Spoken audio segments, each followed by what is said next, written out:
जय हिंद बच्चों, कैसे हैं आप सब। आशा करती हूँ सब खूब स्वस्थ होंगे और अपनी पढ़ाई में व्यस्त होंगे। तो आइए बच्चों, आज हम आपका ये देखिए चैप्टर 5 नागार्जुन को पढ़ेंगे। ये आपके सिलेबस में है।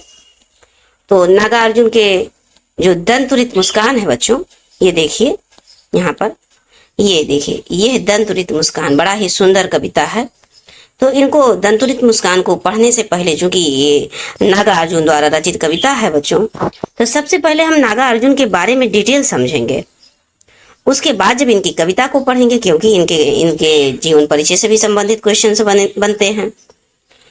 तो इनकी कविता को जब जानने से पहले हम इनके जीवन परिचय को पहले सबसे अच्छे तरीके से समझ लेते हैं। तो आइए बच्चों, आप लोग भी हमारे साथ कॉन्सेंट्रेशन से सुनने मात्र फोकस कीजिए, सुनते रहिए, बस ध्यान से 1 से 2 बार सुन लीजिए। फिर जब हम क्वेश्चन आंसर करवाएंगे बच्चों, भावार्थ को हल करवाएंगे इनकी कविता को, तो उसमें संबंधित जो इंपॉर्टेंट चीजें होंगी उसको आप अवश्य उतारिए अपनी कॉपी में। और जब क्वेश्चन आंसर करवाएंगे तो उसको अपनी कॉपी में अवश्य उतारिए और उसी को निरंतर रिवीजन करते रहिए। तो आइए बच्चों, अब हम लेके आए हैं आपके लिए नागार्जुन के जीवन परिचय को। सबसे पहले इनके बारे में हम समझ लेते हैं बच्चों कि क्या है ये। नागार्जुन प्रगतिवादी के कवि हैं बच्चों, प्रगतिवादी कवि हैं। ये प्रगतिवादी कवि की क्या विशेषता होती है बच्चों, ये हम आपको बताना चाहते हैं। इनके पहले छायावाद था। आपने पढ़ा होगा सूर्यकांत त्रिपाठी निराला को, जयशंकर प्रसाद को। तो इनके पहले बच्चों ये सब थे छायावादी कवि। तो ये सब क्या थे, कल्पना को ज्यादा महत्व देते थे, सौंदर्य को, प्राकृतिक सौंदर्य को, कल्पना को, प्रतीकात्मकता को, लाक्षणिकता, लक्षण को ज्यादा महत्व देते थे। लेकिन जब प्रगतिवादी आया बच्चों, तो ये काफी प्रगत किया। उनका प्रगत नाम कैसे पड़ा, आप इससे दिमाग लगा सकते हैं कि जो प्रगतवाद के कवि थे, ये समाज की जो वास्तविक समस्याएं थीं, समाज में जो रूढ़ियां थीं, जो उस समय वर्तमान के समय में जो समस्याएं थीं, दयनीय स्थिति थी, जो शासन था, राजनीतिक स्थिति थी, जो धार्मिक अवधारणाएं थीं, किंवदंतियां थी तमाम, तो इन सब के बारे में प्रत्यक्ष जो मानव समाज के जीवन में प्रत्यक्ष घटित चीजों को ये अपनी कविता में, अपनी रचना में लिखते थे। और इससे लोग पढ़ते थे, जागरूक होते थे, उत्साहित होते थे। अपने अधिकार के लिए आंदोलन के प्रति इन्होंने जागरूक किया है। तो इसीलिए इस युग का नाम हमें लगता है बच्चों कि प्रगतिवादी युग रखा गया। तो इसमें नागार्जुन मोस्ट इम्पॉर्टेंट रोल अदा करते हैं। आइए बच्चों, सबसे पहले इनके जीवन परिचय को हम समझते हैं। नागार्जुन का जन्म बच्चों बिहार के दरभंगा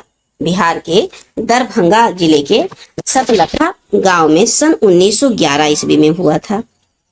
उनका मूल नाम वैद्यनाथ मिश्र था बच्चों। आरंभिक शिक्षा संस्कृत पाठशाला में हुई। फिर अध्ययन के लिए वे बनारस और कोलकाता चले गए, वर्तमान कोलकाता। 1936 में वह श्रीलंका और वहीं बौद्ध धर्म, 1936 में कहाँ गए, श्रीलंका गए और वहीं पर बौद्ध धर्म में दीक्षित हो गए। 2 साल प्रवास के बाद, 2 साल वहां रहने के बाद 1938 में स्वदेश अर्थात अपने देश भारत लौट आए। घुमक्कड़ी और अक्खड़ स्वभाव के धनी नागार्जुन, अर्थात ये घुमक्कड़ और बहुत ही तल्ख तीखे शब्द बोलने वाले थे, वो ऐसे धनी नागार्जुन ने अनेक बार भारत की यात्रा की, अनेक बार संपूर्ण पूरे भारत की यात्रा की। सन 1998 में इनका देहांत हो जाता है। कब बच्चों जन्म होता, 1911 में, और 1998 में ही इनकी मृत्यु हो जाती है। अब नागार्जुन की प्रमुख काव्य कृतियों के बारे में समझ लेते हैं बच्चों। युगधारा, सतरंगे पंखों वाली, युगधारा, सतरंगे पंखों वाली, हजार हजार बाहों वाली, तुमने कहा था, जैसे गुलेरी का उसने कहा था, वो यूपी बोर्ड में है बच्चों, उसी प्रकार यहाँ पर सीबीएसई बोर्ड में है, तुमने कहा था। और पुरानी जूतियों का कोरस, आखिर ऐसा क्या कह दिया, आखिर ऐसा क्या कह दिया मैंने। अब फिर थोड़ा सा ये देखिए बच्चों, आगे करके पढ़ते हैं। आखिर ऐसा क्या कह दिया मैंने, फिर मैं मिलिट्री का बूढ़ा घोड़ा, मैं मिलिट्री का बूढ़ा घोड़ा। फिर उसके बाद नागार्जुन ने कविता के साथ साथ उपन्यास और अन्य गद्य विधाओं में भी लेखन किया है। फिर उनका संपूर्ण कृतित्व बच्चों नागा अर्जुन रचनावली के 7 खंडों में प्रकाशित है। अर्थात ये जो नागा अर्जुन रचनावली है, ये एक शीर्षक है, एक नाम है पुस्तक का, और इसको 7 भागों, अलग अलग भागों में डिवाइड किया गया है। और फिर उसमें इनकी अन्य जो कविताएं हैं, विधाएं हैं, जो भी इन्होंने लिखा है रचनाएं, उसको उसमें अलग अलग में खंडों में रखा गया है। साहित्यिक योगदान के लिए उन्हें अनेक पुरस्कारों से सम्मानित किया गया, जिसमें प्रमुख है हिंदी अकादमी, दिल्ली का शिखर सम्मान भी मिला इनको, उत्तर प्रदेश का भारत भारती पुरस्कार भी इनको मिला, और बिहार का राजेंद्र प्रसाद पुरस्कार भी इनको मिला। मैथिली सरल भाषा में कविता के लिए इन्हें साहित्य अकादमी पुरस्कार भी मिला। अब आइए देखिए बच्चों, इनके बारे में हम देखते हैं कि राजनैतिक सक्रियता के कारण उन्हें अनेक बार जेल भी जाना पड़ा। कहते नहीं बच्चों कि इन्होंने, ये बहुत तल के तीखे बोलते थे, कोई दिक्कत नहीं था, जो भी सरकार थी, जो भी कमियां थी, खोल के बोलते थे, डरते नहीं थे, और इसीलिए इनको कई बार जेल भी जाना पड़ा। हिंदी और मैथिली में समान रूप से लेखन करने वाले नागार्जुन ने बांग्ला और संस्कृत में भी कविताएं लिखी। मातृभाषा मैथिली में वह, इनकी मातृभाषा थी मैथिली में, वह यात्री नाम से प्रतिष्ठित हैं। मतलब ये मैथिली में यात्री नाम से, अपनी मातृभाषा मैथिली में ये यात्री नाम दिए हैं, इसलिए ये यात्री नाम से वहां पर प्रसिद्ध हैं।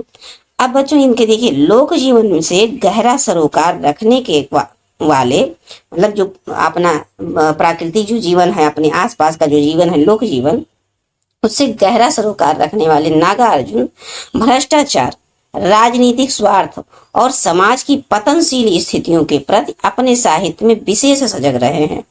वह व्यंग में माहिर थे, अर्थात इन सब चीजों को जो राजनेता लोग या जो स्थिति होती थी उसको व्यंग के द्वारा लिखते थे, व्यंगात्मक तरीके से लिखते थे। अब देखिए बच्चों, थोड़ा सा अब यहाँ पर छोटा करना पड़ रहा है, देखिए अब यहाँ पर, इसीलिए उन्हें आधुनिक कबीर भी कहा जाता है। जैसे कबीर की वाणी बहुत तीखी थी, उसी प्रकार से वो हिंदू और मुस्लिम सभी के बारे में कहते थे, तो इसी प्रकार से ये भी हैं। तो इसीलिए नागार्जुन को क्या कहा गया बच्चों, आधुनिक कबीर कहा गया। छायावादोत्तर दौर के वह ऐसे अकेले कवि हैं। अब देखिए छायावादोत्तर, देखिए बच्चों, छायावाद और छायावादोत्तर, तो छायावादोत्तर को ही प्रगतिवादी युग भी कहते हैं, जिनकी कविता गांव की चौपालों और साहित्यिक दुनिया में समान रूप से लोकप्रिय रही। अर्थात ये जो कविता लिखते थे वो गांव-गांव पर जहां लोग बैठते थे तो इनकी कविताओं की चर्चाएं होती थी। वह वास्तविक अर्थों में जन कवि थे, अर्थात लोगों के कवि थे। सामयिक बोध से गहराई से जुड़े नागार्जुन की आंदोलन धर्मी कविताओं को, आंदोलन धर्मी जो कविताएं थीं को व्यापक लोकप्रियता मिली। उस समय जो आंदोलनकारी थे उनके प्रति जो इन्होंने कविताएं लिखी उसको व्यापक, मतलब बहुत बड़े स्तर पे लोगों ने देखा, सराहा, पढ़ा। नागार्जुन ने छंदों में काव्य रचना की, मुक्त छंद में की है। छंदों में जो काव्य रचना की वो और मुक्त छंद में की है। मुक्त छंद कैसे बच्चों की, जैसे उसमें क्या कहते हैं, दोहा हो गया, कवि सवैया, इस सब शास्त्रीय सिस्टम से मुक्त था, फ्री था। वैसे खुल के चाहे जैसे लिखते थे, कोई तुक कोई लय नहीं, कि मतलब एक तुक होता है ना कि कविता में देखिए अंतिम में तुक बैठता है, लय बैठता है, तो ये मुक्त छंद जो होते हैं बच्चों ये सबसे मुक्त फ्री रहते हैं, इसीलिए इनको मुक्त छंद कहा जाता है। अब देखिए बच्चों, जो आपके सिलेबस में दंतुरित मुस्कान दिया है उसके बारे में यहाँ पर समझाया गया। अब इसमें आप अच्छे से समझ लेंगे, तब फिर जब उस कविता को पढ़ेंगे तो काफी और अच्छा समझ में आएगा। तो देखिए, ये दंतुरित मुस्कान कविता में छोटे बच्चे की मनोहारी मुस्कान देखकर कवि के मन में जो भाव उमड़ते हैं उन्हें कविता में अनेक बिंबों के माध्यम से प्रकट किया है। कवि का मानना है कि इस सुंदरता में ही जीवन का संदेश है। इस सुंदरता की व्याप्ति ऐसी है कि कठोर से कठोर मन भी पिघल जाए। इस दंतुरित मुस्कान की मोहकता तब और बढ़ जाती है जब उसके साथ नजरों का बाकपन जुड़ जाता है। फसल शब्द सुनते ही खेतों में लहलहाती फसल आंखों के सामने आ जाती है, परंतु फसल क्या है और उसे पैदा करने में किन किन तथ्यों का योगदान है, इसे बताया है नागार्जुन ने अपनी कविता फसल में। कविता ये भी रेखांकित करती है कि प्रकृति और मनुष्य के सहयोग से ही सृजन संभव है। बोलचाल की भाषा की गति और लय कविता को काफी प्रभावशाली बनाती है। कहना ना होगा कि यह कविता हमें उपभोक्ता संस्कृति के दौर में कृषि संस्कृति के निकट ले जाती है। ये कहना मतलब गलत नहीं होगा कि जो कविता है फसल, ये उपभोक्ता संस्कृति जो मतलब उपभोग करते हैं किसान लोग, तो उस संस्कृति के दौर से ये हमको कृषि संस्कृति के निकट ले जाती है। तो अब देखिए बच्चों, ये हमारा रहा आपका नागार्जुन ये जीवन के बारे में हमने आपको डिटेल, जितना हमारा प्रयास रहा हमने आपको समझाया है, पूरा कोशिश किया है और हमको पूरा विश्वास है बच्चों चीजें आपके दिमाग में अवश्य बैठ रही हैं, आप समझ रहे हैं। अब नेक्स्ट क्लास में हम आपको इनकी कविता यह दंतुरित मुस्कान को बड़े ही भाव से पढ़ेंगे, समझेंगे और आपको समझाएंगे। फिर इससे संबंधित हम क्या कहते हैं प्रश्न उत्तर को करेंगे।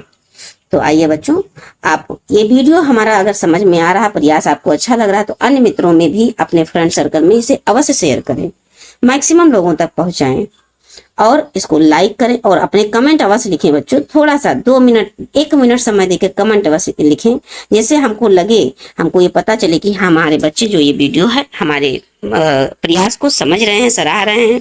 इससे हमको अगले क्लास में 2 गुना एनर्जी मिलेगा, साहस मिलेगा, हिम्मत मिलेगा, क्योंकि हमारा जो भी साहस हिम्मत है बच्चों वो सब आप ही लोग तो हो। तो इस वीडियो को बच्चों आप सब्सक्राइब करें, बातों को कमेंट के माध्यम से बताएं और वीडियो को लाइक करें। तो आइए बच्चों, इस वाक्यों के साथ अब हम आज इस वीडियो को समाप्त करते हैं और मिलते हैं आपको नेक्स्ट क्लास में दंतुरित मुस्कान के साथ। जय हिंद बच्चों।